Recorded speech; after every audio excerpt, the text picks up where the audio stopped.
Hi friends, ఎలా ఉన్నారు? బాగున్నారా అందరూ? ఇక్కడైతే చూపిస్తున్న నది కృష్ణా నది. కృష్ణా నది చూసారు, ఇక్కడ వాటర్ ఎంత ఫోర్స్గా వస్తున్నాయో. ఇవి వరద టైంలో తీసిన వీడియో, దసరా టైంలో తీసిన వీడియో.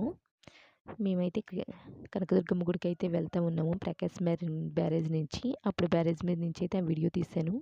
క్యూ లైన్లో వెళ్తాం. ఇక్కడ రాధాకృష్ణుల విగ్రహాలు అయితే ఉన్నాయి. కనకదుర్గమ్మ గుడి క్యూ లైన్లో నించుని అయితే వెళ్తున్నాం మేము.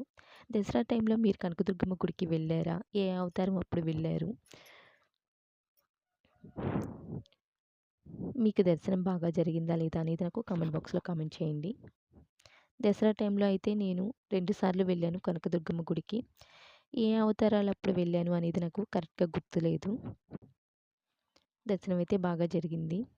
ఇక్కడ చూపిస్తున్నాను, ఇదంతా బంగారపు పోతతో చేసింది. క్యూ లైన్లో వెళ్తూ ఉండి వీడియో అయితే తీశాను నేను.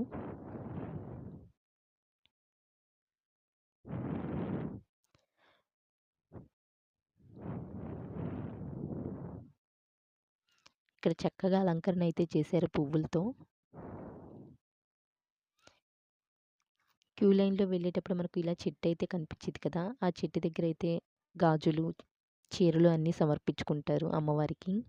అది ఇది లోపలైతే దర్శనం చక్కగా చేసుకుని బయట వైపు అయితే వచ్చాము మేము.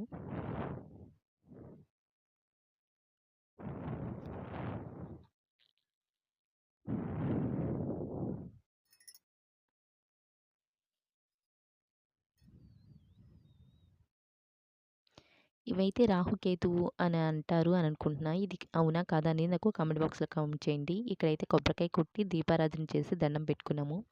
నా వీడియోస్ కనుక నచ్చితే like, share and subscribe. Bye friends.